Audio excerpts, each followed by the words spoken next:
we've got the heart of the machine exposed Sure. now. I mean, the first thing that strikes me, fantastic access. But talk us through what we've got here. Sure, no problem at all. So, what we're looking at in this bilge space here, this is the raw water manifold that serves the engine, the generator, the water maker, the refrigeration, air conditioning.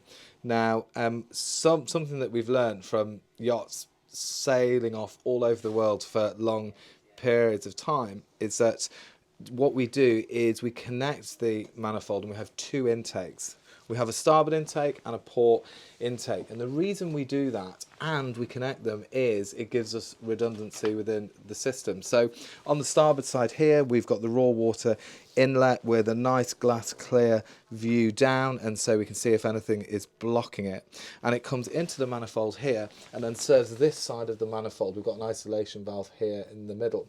So you can see here we've got the toilets, we've got the water maker feed, the freezer feed. All the services come off this side of the manifold. On the port side of the manifold, what we've got is we've got the engine raw water feed, the generator raw water feed. Now, of course, let's say we were yachting along and one side blocks. Well, it's not an issue because we can isolate that side, and then with this valve here, we literally open that, and now it connects the whole thing together. And therefore, that means that either side can run the entire yacht without a problem in terms of capacity of water feed.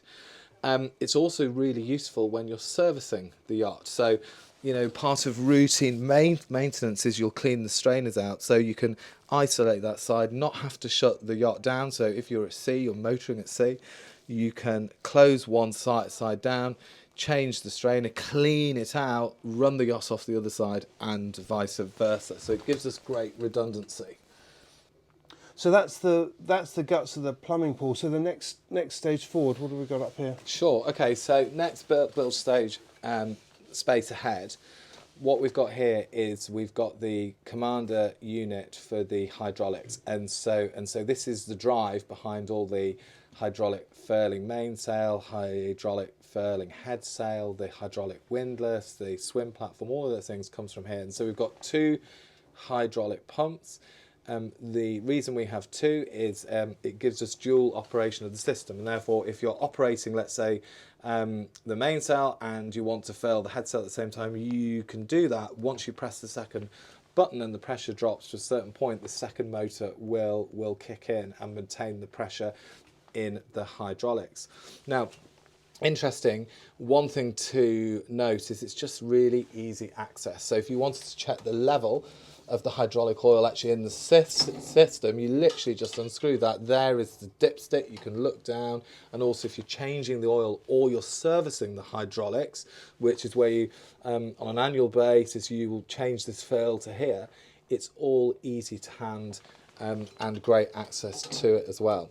So it's hydraulics here, there.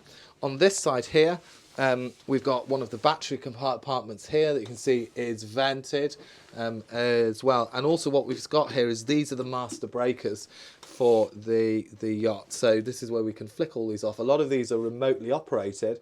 However, should the remote feature not work for whatever reason, you just need to pop the floor off and literally flip the switch. Right. And you can do that. And the ones just ahead of it, they're actually in case they've got a box around them. Why is that?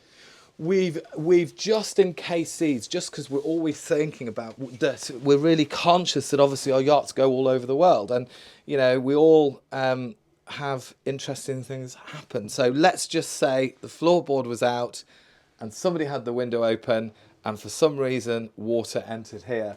All this is high current areas, so it's just protecting it from any water flow or splash. Okay. That's all it's there to do. And so what have we got in that next bay going forwards then? Okay, so next bay going forwards, what we've got is we've got the DC 500s here. These are basically big junction boxes to carry the power around the yacht.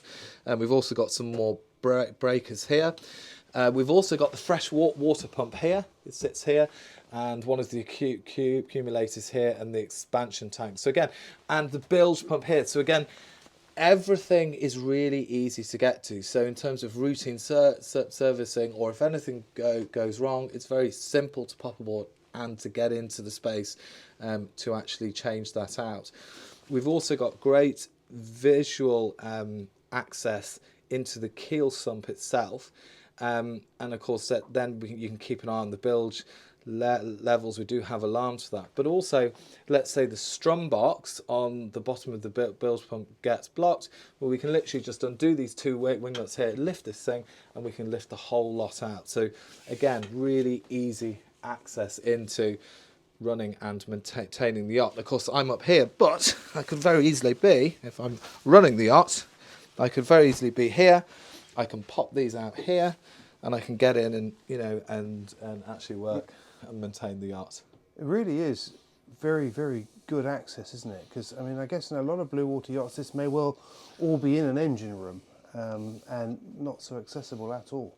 That's right. And sometimes if you're motoring at sea, there are times you absolutely need to get down in and service this space. So, you know, this is something that's been learnt through the generations of Oyster models, like the 56, the 575, the 625, all about understanding that when the boats are operating all over the world, that actually how do you maintain this boat and be really self-sufficient and make it easy for the owners and also the crew as well.